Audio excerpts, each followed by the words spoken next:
Maoist ना रहे हो, अम्बेडकरवादी ना रहे हो, भी सीख रहे हैं।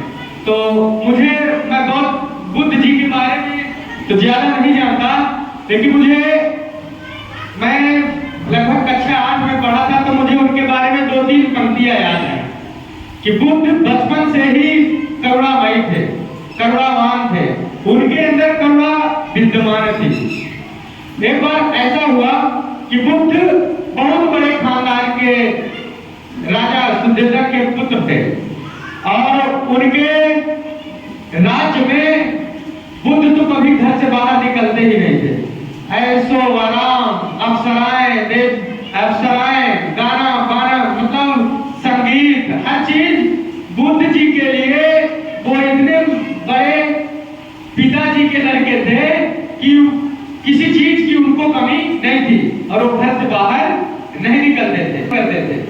बुद्ध जी घुड़सवारी करते थे और बुद्ध जी चाहते थे कि मेरी वजह से किसी को कष्ट ना पहुंचे। तो जब घुड़सवारी करते थे, घोड़ा दौड़ता था, चूंकि राजा के पुत्र थे तो इनके पास अच्छा वाला घोड़ा रहता था, ऐसा घोड़ा रहता था कि वे रेस को जीत सके।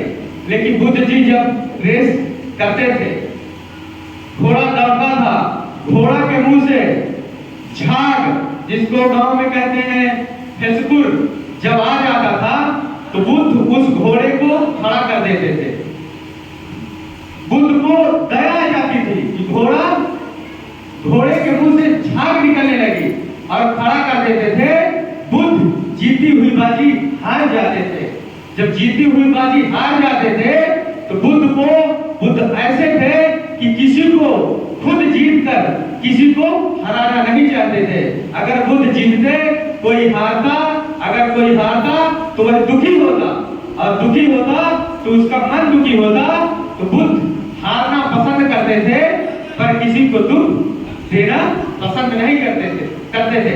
ऐसे थे हमारे बुद्ध। एक कहानी और याद है, जो प्राइमरी के अध्यापक है उनको पता होगी कि बुद्ध एक बार रास्ते से जा रहे थे